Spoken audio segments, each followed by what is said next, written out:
Welcome to the deep dive. You ready to go deep? I am. Let's do it. Today we're tackling how employees can, well, how they can keep performing, even when the pressure's on at work. We're diving into an article from LearnXYZ. It's called Thriving Under Work Pressure. Catchy title. Yeah. And get this. One of the things it says is how you think about pressure actually changes how you deal with it. Yeah. Crazy, right? It's more common than you would think. The article really challenges that idea, That pressure is always bad. Yeah, like it's something to avoid at all costs. Instead, it says, pressure. It's just part of life. Exactly, especially at work. No, there's always going to be some pressure. Exactly. The key is, and the article really emphasizes this, is how we see it, how we perceive that pressure. That influences everything. So, give me an example. How does that play out? Okay, so picture this. You've got a project, and the deadline is, right around the corner. Now, someone who sees that as a threat, They'd freak out. Right. They might panic, maybe even freeze up. But someone who sees the same deadline as a challenge. Ooh, like a test. Yeah, or even a chance to prove themselves. They probably do better. Way more likely. They'd rise to the occasion. That makes a lot of sense. It's all about, flipping the script in your head. But how do you actually get that resilience? Right. The ability to handle the tough stuff without falling apart. Well, the article, it defines resilience as basically being able to bounce back. Like from setbacks. Exactly. And keeping a positive outlook. The good news is resilience is kind of like a muscle, The more you use it, the stronger it gets. So the more you go through tough situations, the better you get at handling them. Exactly. It's like practice, right, for the real world. Makes sense. If you've already managed a really hard project, you'd be more confident doing it again. Totally. You've done it before, so you can do it again. But you know what else the article talks about? Emotional intelligence. Oh, interesting. Yeah, it says that's a key part of building resilience.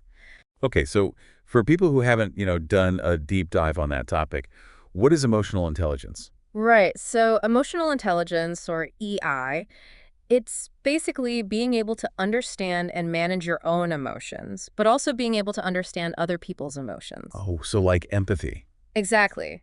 So imagine you're leading a team and you're in a total crisis situation. If you can stay calm, if you can really understand what your team is feeling, That would make a big difference. huge. It creates a much more stable environment, and people can actually be productive. It's like the captain of a ship in a storm, right? Yes. If the captain's freaking out, the whole crew's going to freak out. But if they're calm and collected... Everyone's got a better chance. Exactly. And emotional intelligence helps us do that, Be those calm captains at work, even when things are super stressful. Okay, so we've got, our mindset, our resilience, our emotional intelligence. But let's be real. A lot of work pressure comes from just feeling overwhelmed. Yeah. Behind on everything. So what does this article say about, time management? Oh, it's all over that. Time management, it says, is essential to reducing pressure. It's the foundation for everything else. And it gives two specific things you got to focus on. Okay, hit me. Prioritization and delegation. Two things I think we could all use a little help with. Probably. So prioritization, what do you think that means? I guess it means doing the most important stuff first. You got it. It's about making sure you hit those deadlines for the really crucial things and that the quality's good. Makes sense. What about delegation? That one is all about sharing the workload.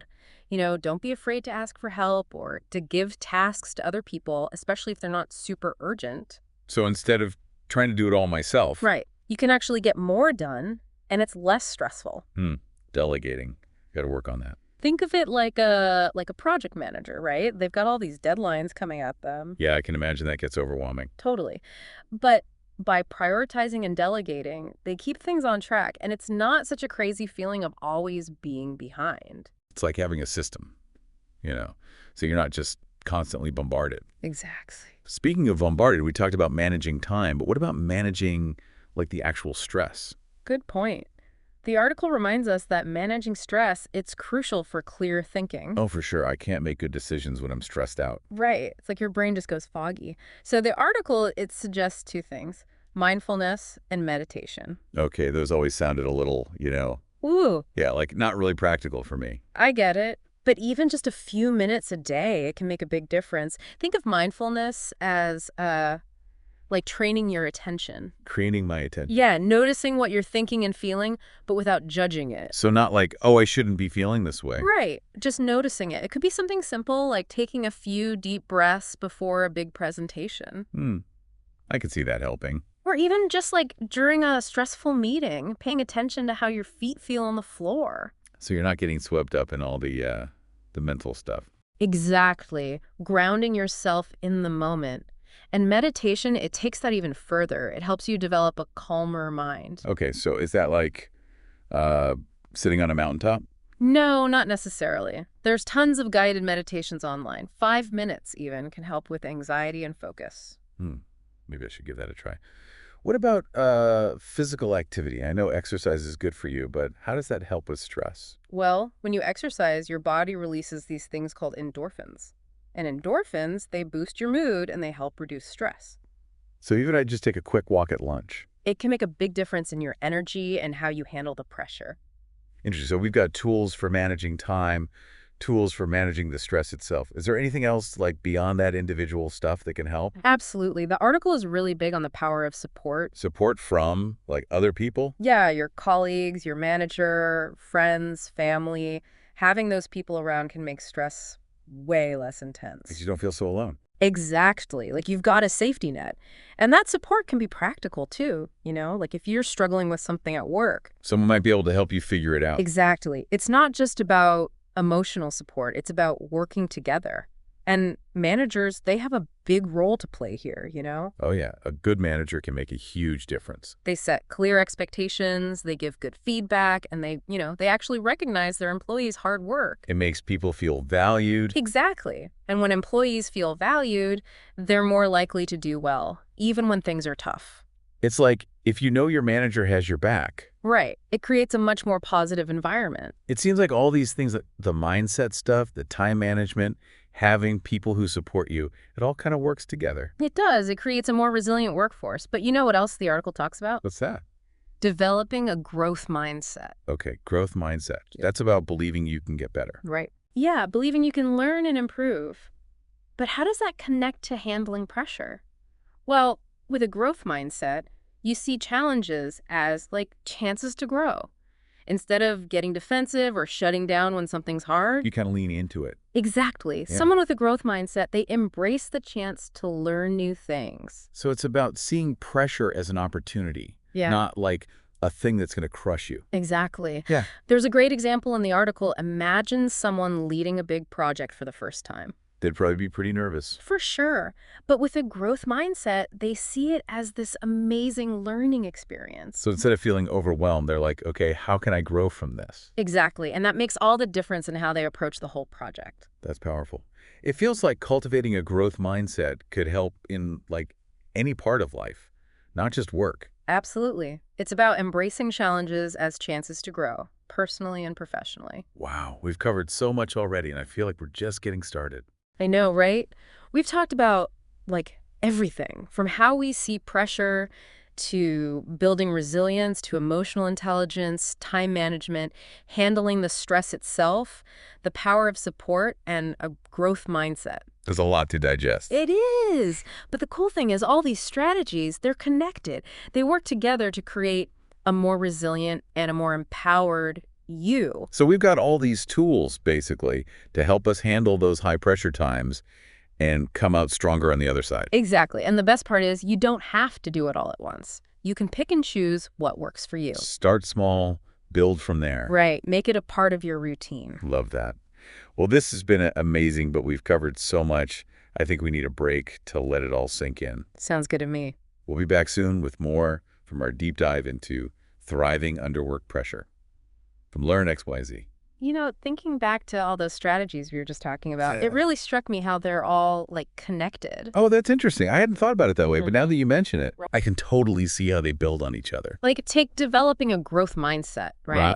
That can make it way easier to see pressure, not as a bad thing, but as a challenge. Oh, I see what you mean. And then that helps you build resilience. Exactly. It's like a positive feedback loop. Each one makes the other stronger. I like that. And we can't forget about emotional intelligence in all this. Being able to, handle your own emotions and understand others, So important. that's got to be key for staying calm and focused when things get crazy. Absolutely. So it's not just about individual strategies, you know? Bigger than that. It's about how they all work together to create a culture where people can be resilient Yeah. and supported. To thrive in those high-pressure situations. Exactly. Now, there's something else the article touches on that I found really interesting. Okay, what's that? This idea of continuous learning. Continuous learning, so always trying to learn new stuff. Yeah, constantly looking for ways to expand your knowledge, your skills. Like, that curiosity never goes away. Okay, I like that. But how does that tie into this whole thriving under pressure thing? Isn't that just adding more to our plates? That's a good question. It's not about adding more, it's about how you approach it. See, when you're always learning, you're more likely to embrace challenges, to see pressure as a chance to grow. So instead of feeling threatened by a tough task, You see it as a chance to level up, to gain new skills. that's such a cool way to think about it. It really changes things. And the great thing about continuous learning is it can take so many forms. You can go to workshops, take online courses, read books, even just shatter someone at work who does something different. So it's not just about like formal education. Not at all. It's about finding what works for you and making it part of your life. And it's not just about taking in new information either. Oh, what else is there? It's about reflecting on your experiences, like what went well, what could be better, learning from your mistakes. Oh, I think that's where a lot of people struggle. Like, we're so busy, we forget to stop and think about what we've learned. Yeah, but that reflection piece, it's so crucial. It helps you figure out your strengths and weaknesses and come up with ways to keep getting better. So continuous learning isn't just about doing more. It's about being more strategic. Working smarter, not harder. I like that. And when you're always learning, always growing, You're better equipped to handle whatever comes your way. including those pressure-packed situations. Yeah, exactly. Continuous learning helps you build that resilience and adaptability that are, like, essential these days. You know, the world moves fast. This whole conversation's really shown me how practical this LearnXYZ article is. Right. It's not just theory. It's about real stuff you can actually do. And the way it's written, it's so clear. Easy to understand, even if you've never thought about this stuff before. It's like having a mentor, you know, Yeah. guiding you through it. But wow, we've covered a lot, haven't we? So much. Perception, resilience, emotional intelligence, time management, stress management, having a support system, the whole growth mindset thing. And don't forget, it's all connected. It all works together to make you more resilient, more empowered. We've been given this toolkit. Yes, to navigate those tough moments and come out even stronger. And the best part, You don't have to do it all at once. right, you can start with whatever feels right. Pick one or two things. Make them part of your routine. It's a journey, not a destination, right? Exactly. And remember, you don't have to go it alone either. Oh, for sure. Yeah. Having supportive people around you is huge. Huge. Colleagues, mentors, friends, they can make all the difference. Okay, so we've done a lot of deep diving here in part 2, Yeah. but there's still more to come. Welcome back to the deep dive. As we wrap up this whole thriving under pressure thing from LearnXYZ, Yeah. I'm curious, what's been the biggest, like, aha moment for you in all this? It's been awesome really diving into these strategies. For me, I think the big takeaway is just how connected it all is. Connected. Yeah, like we talked about perception, resilience, emotional intelligence, Right. time management, the stress management stuff, support systems, the growth mindset. Each one's important, but they all kind of feed into each other. It's like, what's a good analogy? Like weaving a tapestry or something. Oh, I like that. Each thread makes the whole thing stronger, more beautiful. Exactly. So it's not about finding one magic solution. It's about Building a whole mindset. yeah, where you're resilient, empowered. Right. And you do that by using all these different strategies. One thing that really stuck with me from the article is that, okay, pressure's going to happen. It's inevitable. It is. But how we respond to it. That's what we can control. Exactly. It's so empowering to think about it that way. Totally. We often feel like pressure is this thing that's done to us that we can't do anything about. Like we're just a victim of circumstance. Yeah. But this article, it reminds us that we have choices. We can choose how we think about it. We can build skills. We can create a good environment for ourselves. So even in those tough situations, we can thrive. Absolutely. It's about shifting from seeing pressure as a threat to seeing it as a chance to grow. To actually achieve something. Exactly. Remember that example, the person leading a big project for the first time? That could be super intimidating. Oh yeah, I'd be freaking out. But if they have that growth mindset, they use that pressure to get better. They learn new things, they build their confidence. It becomes a positive thing. It all comes back to how we see things, doesn't it? It really does. It's not about pretending the pressure's not there. It's about choosing to see it differently. Looking at it through a different lens. Exactly. Pressure is a part of life, right? Yeah. So instead of trying to avoid it, we can learn to use it, to reach our goals, to become our best selves. Okay, so big question here. For our listeners who are thinking, all right, I want to try this stuff, where do they even start? That's a good question. I'd say, first of all, be patient. These are skills, Like any skill, it takes time to get good at them. You're not going to become like a resilience master overnight. Right. Don't try to do everything at once. Pick one or two things that really speak to you and just start practicing them. Make them part of your day. Small steps, consistency, right? Exactly. And as you start seeing the benefits, that'll motivate you to keep going. It's a journey, not a destination. Every step you take toward being more resilient, more empowered, that's a win. I love that. Celebrate those wins. And remember, you don't have to do this alone. Oh, so important. Having a good support system can make a huge difference. Talk to your colleagues, your mentors, your friends. Share your experiences, the good and the bad. Exactly. It helps keep you accountable, and it reminds you that you're not in this alone. All right, well, there you have it, folks. A deep dive into thriving under work pressure, courtesy of LearnXYZ-In. We've explored a ton of strategies, a ton of insights. It's been great. And I hope you've found this whole conversation as helpful and inspiring as we have. Me too. If you're looking for more awesome content like this, head over to LearnXYZ-In. They've got a treasure trove of resources to help you navigate the crazy world of work these days. And hey, if you enjoyed this deep dive, give this video a like, subscribe to the channel, and stay tuned for more deep dives into the stuff that matters. Thanks for joining us on this journey, everyone. Until next time, stay curious, keep learning, and keep thriving, even when the pressure's on.